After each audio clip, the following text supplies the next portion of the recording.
हाय, hello, नमस्ते. मी सीमा. Good morning सगळ्यांना. स्वागत करते माझ्या YouTubeच्या चॅनलमध्ये. आशा करते की तुम्ही मस्त, स्वस्त आणि आनंदी असाल. तर चला आजच्या व्लॉगला सुरुवात करूया. तर इथे मी माझं सकाळचं थोडंफार जे काम होतं ते उरकलं. आता सकाळची कामं म्हणजे मुलांचे डब्बे, त्यांची तयारी करून त्यांना पाठवून दिलं ना, की तेव्हा मी फ्री होते. तर आज थोडंसं माझं लवकरच आवरलं होतं कारण की एका मुलाला कॉलेजला जायचं नव्हतं. त्यामुळे मी थोडंसं लवकर उरकलं आणि आज आलेली आहे मॉर्निंग वॉकला. तसं पाहायला गेलं तर मला जसा वेळ मिळतो तर तसा मी मॉर्निंग वॉकला जात असते. आता हा जो रस्ता आहे ना, इथे बाजूला मुंबई युनिव्हर्सिटीची ब्रँच आहे आणि इथे हे जे वयस्कर मंडळी आहेत, ही रोज इथे ना एक्सरसाइज करत असतात. मस्तपैकी लाफिंग थेरपी करत असतात. फार छान वाटतं हे सगळं बघून आणि ह्या वयामध्ये ना आपण सगळ्यांनी आपली काळजी घेतली पाहिजे. मग वय कोणतंही असो. बरं आता हा जो रोड आहे ना, हा वसंत व्हॅलीचा आहे आणि इथे माझ्या उजव्या साईडला नारायणा स्कूल आहे. तर कोणी इकडच्या एरियामध्ये राहतंय का? तर मला प्लीज कमेंट करून नक्की सांगा. तर आता इथे मी आज मॉर्निंग वॉकला या रस्त्याने आलेली आहे. शक्यतो मी या रस्त्याने मॉर्निंग वॉकला जात असते आणि आता हे बघा हा जो रस्ता आहे तर इकडनं मी वळून आलेली आहे आणि इथे आहे गव्हर्नमेंटचं हॉस्पिटल आहे, प्रसूतिगृह आहे गव्हर्नमेंटचं आणि आता इथे राउंड मारून मी माझ्या कॉम्प्लेक्समध्ये आलेली. तर काल ना मी या रस्त्याला मॉर्निंग वॉकला गेलेली आणि तिकडचं मी पिक्चर घेतलेलं आहे. हे चित्र व्हिडिओ घेतलेला आहे. तर बघा आधीच्या व्लॉगमध्ये मी सॉल्टेअर वर्टेक्स नावाची जी बिल्डिंग होती त्याला आग लागलेली आणि आता हे तुम्ही स्वतः पाहू शकता की काय झालं तिथे. ज्या फ्लॅटला आग लागली होती त्या फ्लॅटच्या आतील दृश्य आहेत हे आणि हे दृश्य पाहिल्यानंतर खरंचच खूप वाईट वाटतं कारण की घर करणं म्हणजे आपली आयुष्यभराची कमाई यामध्ये लावणं, मग ती व्यक्ती कोणीही असो. तर आता हे बघा घरामधल्या सगळ्या वस्तू जळून खाक झालेल्या आहेत, काहीही शिल्लक राहिलेलं नाही. तर आता यामध्ये जे कोणी व्यक्ती बोलत आहेत तर ते देखील तुम्ही ऐकू शकता. 1501 संतोष शेट्टी.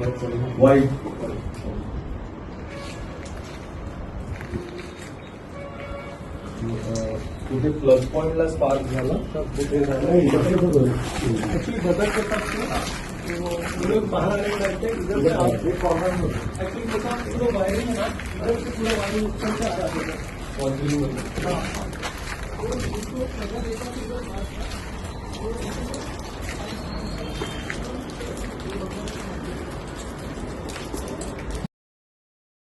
शॉर्ट सर्किटमुळे लागलेली आग आहे असं म्हणण्यात येत आहे आणि यामध्ये पूर्णपणे सगळ्या वस्तू जळून खाक झालेल्या आहेत.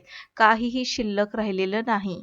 आग ही शॉर्ट सर्किटने लागलेली असो की आपल्या घरामध्ये दिवे, मेणबत्त्या, अगरबत्ती यामुळे लागलेली असो, तर बाहेर जाताना ना भरपूर काळजी आपण घेतली पाहिजे. आपण आपलं घर सुरक्षित कसं राहील यासंबंधी घरातून बाहेर पडत असताना या ज्या महत्त्वाच्या गोष्टी आहेत ना, तर या बंद करूनच निघालं पाहिजे. जसं की मेन स्विच झालं, सिलेंडर झाला, गॅस सिलेंडर, त्यानंतर पाण्याचे नॉब.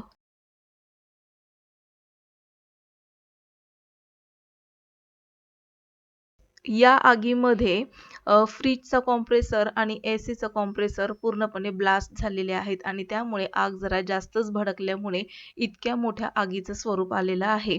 तर हे सगळं होण्याचं कारण आणि त्या पाठीमागे आपण काय काळजी घेतली पाहिजे हे देखील आपण लक्षात घेतलं पाहिजे. ज्या वेळेस आपण घराच्या बाहेर निघतो त्यावेळेस मेन स्विच बंद केला पाहिजे. सोबतच अगरबत्ती, मेणबत्ती, दिवे हे असं काहीही आपण लावलं नाही पाहिजे, बंद केलं पाहिजे आणि पाण्याचे कॉक वगैरे हे देखील आपण बंद करूनच बाहेर निघालं पाहिजे. तर हे सर्व पाहून खरोखरच अंगावर काटा येतो आणि वाईट देखील वाटतं. तर आता हे सगळं मी मागच्या व्लॉगमध्ये दाखवलं नव्हतं, तर आजच्या व्लॉगमध्ये मी तुमच्याशी शेअर करत आहे. तर आता इथे मी मॉर्निंग वॉकवरून आता घरी पोहोचत आहे. तर आता इथे मी घरी आलेली आहे. तर जवळपास माझा जो मॉर्निंग वॉक होता पाऊण तासाचा होता. आता इथे मी घरी जाते. महिलांनी 24 तासातून 1 तास तरी आपल्या स्वतःला देणं गरजेचं आहे. जसं की मॉर्निंग वॉक करणं किंवा मग योगा करणं किंवा मग एरोबिक्स किंवा झुंबा वगैरे करणं. व्हिटॅमिन डी हे कोवळ्या उन्हातच आपल्याला मिळतं. त्यामुळे कोवळं ऊन घेणं, तर हे हाडं वगैरे बळकट करतं. तर इतका वेळ तर आपण स्वतःसाठी काढूच शकतो. कारण की आपण आपल्या आरोग्याला जर वेळ दिला तरच आपलं आरोग्य हेल्दी राहू शकतं. आणि तुम्ही पाहू शकता किचनमध्ये किती पसारा आहे. कारण की सकाळी मी मुलांचा डबा वगैरे बनवून मी असंच सगळं सोडून गेले होते आणि आता मॉर्निंग वॉकवरून आल्यानंतर आता हे सगळं मी आवरणार आहे. कारण की जो सकाळचा वेळ असतो ना, तर तो ज्या त्या वेळेस जी ती कामे झाली तर मग बरं वाटतं जरा. आता हे जे किचन आहे आवरायला मला फक्त अर्धा तास लागणार आहे. पण अर्धा तास जर मी मॉर्निंग वॉकला लेट गेली ना, तर मग तिथून पुढे सगळीच माझी कामं उशिरा होत जातात आणि बाहेर पडल्यानंतर आपण सांगू शकत नाही की आपल्याला किती वेळ लागेल. कारण की बऱ्याचदा मी मॉर्निंग वॉकवरून येता-येता भाजी वगैरे आणत असते. तर त्यामुळे उशीर होण्याची शक्यता असते आणि मग नंतर माझा 9:30चा क्लास वगैरे त्याला लेट होऊ नये म्हणून मग मी हे सगळं असंच सोडून गेले आणि विचार केला की आल्यानंतर हे सगळं आवरते. आता हे बघा हे सगळं मी आवरलेलं आहे. आता कचरा जो आहे ना, ओला कचरा आणि सुका कचरा पूर्णपणे वेगळा करण्यात येतो. तर इथे मी एका ह्या पिशवीमध्ये ना सगळं प्लास्टिक वगैरे जे काही आहे सुका कचरा, तर तो वेगळा केला आणि आता सिंकमध्ये तुम्ही पाहू शकता भांडी किती पडलेली आहेत. तर असं रोजचंच आहे हे, कारण की प्रत्येक गृहिणीला सकाळपासून ही सगळी कामं आवरावीच लागतात. तर मलाच हे सगळं वेगळं आहे असं काही नाही. तर आता इथे मी काय करते थोडंसं जे लिक्विड डिशवॉश आहे तर ते काढून घेते लिक्विड सोप आणि ह्याला आता पूर्णपणे ही भांडी वगैरे घासून घेणार आहे. त्याआधी किचनचा जो ओटा आहे ना, तो पूर्णपणे स्वच्छ करते. कारण की तो जर स्वच्छ झाला नाही ना, तर खूप पसारा-पसारा असा वाटतो. तर ते इथे थोडं-थोडं जे भाज्या वगैरे शिल्लक होत्या त्या मी वाटीमध्ये काढून ठेवलेल्या. तर त्या आता ह्या सगळ्या मी आवरून घेते. किचनचा ओटा वगैरे पीठ पडलेलं आहे. तेलाची बॉटल किंवा मग चहाचा टोप आणि मग कढई हे सगळं असंच सगळं ठेवून गेले होते मी. तर पहिला आता हा किचनचा ओटा मी धुवून घेते. रात्री सगळंच आवरलेलं असतं किचन वगैरे, पण सकाळी उठल्यानंतर पुन्हा हा पसारा असा इतका होतो. कारण की मग भाज्यांची भांडी, मग नाश्त्याची भांडी किंवा मग चहा किंवा मग पाणी पिलेली ग्लास वगैरे, कप वगैरे. तर हे इतकं सगळं थोडं छोटं साहित्य आणि जे हाताशी आजूबाजूला पडलेलं साहित्य, ते लगेचच मी घासायला ठेवून देते. तसंच मी शेल्फमध्ये लावत नाही. तर आता हा बघा किचनचा ओटा मी पुसून घेतला ओल्या कपड्याने आणि मग यावरती थोडंसं स्प्रे करणार आहे आणि स्प्रेने पुन्हा हा ओटा पूर्णपणे पुसून घेते. आता हा जो स्प्रे आहे ना, त्याने ओटा पुसल्यानंतर खूप छान असा धुतल्यासारखा लख्ख असा ओटा निघतो. तर आता हा स्प्रे थोडासा मारून घेते. तर हा आपल्या म्हणजे DMartमधून मी घेतला होता आणि याने खूप छान असा ओटा, किचनचा ओटा आणि आपला जो गॅस स्टोव्ह आहे ना, तो देखील खूप स्वच्छ असा निघतो किंवा मग किचनची जी पाठीमागची भिंत आहे, त्याच्यावर देखील फोडणीचे भरपूर असे तेलकट डाग उडलेले असतात. तर ओल्या कपड्याने पुसून घ्यायचं आणि मग हा स्प्रे करायचा आणि मग छान असं पुसून घ्यायचं. मस्त सगळं किचन स्वच्छ असं निघतं आणि एकदा किचन स्वच्छ झालं ना, मग बाकीची कामं पटपट करायला आपण मोकळे होतो. कारण की किचन स्वच्छ असेल तर खूप मन प्रसन्न वाटतं. आता हे सगळं मी पुसून घेते. तर माझा जो प्युरिटचा जो फिल्टर होता, तर तो मी आता बदललेला आहे आणि ॲक्वागार्ड घेतलेला आहे. तर आता हा ॲक्वागार्ड बसवल्यापासून देखील मला किचनमध्ये भरपूर अशी जागा झाल्यासारखी वाटते. कारण की प्युरिटचा जो फिल्टर होता ना, तो थोडासा लीक होता म्हणून मी इथे किचनच्या ओट्यावर बाजूला ठेवला होता आणि आता तो काढून टाकल्यानंतर किचनमध्ये बऱ्यापैकी किचनच्या ओट्यावरती रिकामी जागा शिल्लक राहिलेली दिसते आणि ॲक्वागार्ड बसवल्यामुळे माझं बरचसं काम थोडंसं सोपं झालेलं होतं. कारण की फिल्टर लीक होत होता, त्यामुळे मला थोडंसं सेपरेट असं पिण्याचं पाणी उकळून ठेवावं लागत असायचं. तर आता ते सगळं काम माझं वाचलेलं आहे. आता इथे जी सिंकमध्ये जी पडलेली भांडी आहेत ना, पटकन मी सगळी घासून वगैरे घेणार आहे आणि इथे पाणी आलेलं आहे. जवळपास 7:30 वाजले, की आमच्याकडे पाणी येतं आणि इथे भांडी घासेपर्यंत बाजूलाच मी मशीन देखील लावली होती आणि कपडे एका बाजूला होत आहेत आणि एका बाजूला मी आता भांडी वगैरे घासून घेते. आणि भाजी चपाती जर म्हणाल तर ती सकाळीच झालेली आहे माझी.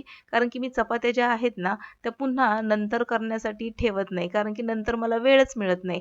11:30ला क्लास संपल्यानंतर जी थोडीशी शिल्लक राहिलेली कामं मी त्या वेळेमध्ये करून घेते.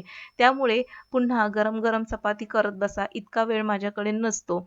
असो, तर आता इथे मी सगळी भांडी आता घासून घेते आणि पुन्हा किचनचं ओटा वगैरे सगळं आवरून घेते. आता ही जी भांडी आहेत ना, ही अशीच घासून मी खाली जो ट्रे होता भांड्याचा, तर त्या बास्केटमध्ये ही सगळी ठेवून घेतलेली आहेत भांडी. पूर्णपणे भांड्याचं पाणी निथळल्याशिवाय भांडी शेल्फमध्ये लावायची नाही, ट्रॉल्यांमध्ये लावायची नाही. कारण की कसं आहे, थोडं जरी भांड्याचं पाणी किचनच्या ट्रॉलीला लागलं, तर ते गंजण्याची किंवा मग त्याचे जे वॉल असतात आतमधले, तर ते खराब होण्याची शक्यता असते. तर आता म्हणून मी हे काय करते, भांडे थोड्या वेळ ते अशीच ट्रेमध्ये ठेवते आणि सुकले ना 1.5-2 तासामध्ये चांगली कोरडी होऊन जातात. त्याला पुसायची देखील गरज लागत नाही आणि मग ती भांडी मग मी या ट्रॉल्यामध्ये लावून घेणार आहे. हे जे सिंक आहे ते देखील घासून व्यवस्थित स्वच्छ करून घेणार आहे. कारण की कसं आहे, भांडे तेलकट वगैरे असतात आणि सिंक देखील तेलकट वगैरे झालं की ते आपल्याला चांगलं वाटत नाही, म्हणजे खराब वाटतं ते. तर त्याला देखील भांडे घासून झाले की लगेचच मी घासून घेते. तर सकाळचा वेळ ना इतका घाई-गडबडीचा असतो की अजिबातच, म्हणजे आपण कितीही ठरवलं की 6 वाजता किंवा 6 6:15 वाजता मॉर्निंग वॉकला जायचं, पण ते शक्य होतच नाही माझ्याकडनं. कारण की कसं आहे की 6:30 ला मोठ्या मुलाला निघायचं असतं आणि लहान मुलगा 6:15 ला निघतो. त्यामुळे हा जो वेळ असतो ना, मला त्यांची तयारी करण्यात, त्यांचे डबे बनवण्यातच जातो. तर आता इथे मी ना पिण्याचं पाणी भरून घेते. तर कळशी वगैरे सगळी धुवून घेतलेली आहे आणि एक टोप जो आहे ना, तो असाच भरून घेतलेला आहे. तर हे जे फिल्टरचं पाणी आहे, तर ते भरून ठेवते साईडला. तर हे पाणी भरेपर्यंत थोडंसं पाणी इथे मी टोपामध्ये ठेवलेलं आहे आणि पाणी गरम करते. कारण की सकाळी-सकाळी मला कोमट पाणी पिण्याची सवय आहे. तर हे गरम पाणी करून घेणार आहे. कधी-कधी लिंबू असेल तर त्या पाण्यामध्ये लिंबू घालते आणि जर लिंबू नसेल तर मग असंच कोमट पाणी मी घेत असते. सकाळी-सकाळी ना कोमट पाणी किंवा थोडंसं गरम पाणी नक्की पीत जा. याने काय होतं, की आपली जी पचनसंस्था असते ना, चांगली सुधारली जाते. पोटाचे विकार वगैरे जास्त काही होत नाही. तर आता हे जे किचनच्या ओट्यावरती मी जी भांडी ठेवली होती, ती सगळी पुन्हा मी या बास्केटमध्ये ठेवून घेतलेली आहेत आणि हे थोडंसं पाणी जे होतं, ते पूर्णपणे आता या वायपरने व्यवस्थित क्लीन करून घेते. पहाटे 5:30 ते 9:30च्या आसपास माझी भरपूर सगळी कामं, म्हणजे अर्ध्याच्या वर कामं उरकलेली असतात.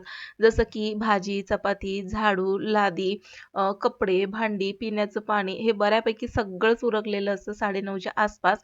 आणि मग राहिलेलं काय असतं, तर मग दुपारी जेवण्यासाठी थोडंसं काही वरण-भात किंवा मग आमटी-भात असं जर काही करायचं असेल, तर मग ते तितकंच मला करावं लागतं. आणि मग राहिलेलं आपलं जे काही काम असेल एक्स्ट्राचं, तर त्या वेळेमध्ये मी करून घेते. तर आता इथे बघा, मी पूर्णपणे भांडी, किचनचा ओटा स्वच्छ करून घेतला आणि हे सगळं करेपर्यंत माझी कपडे जे आहेत मशीनची ते देखील झालेली आहेत.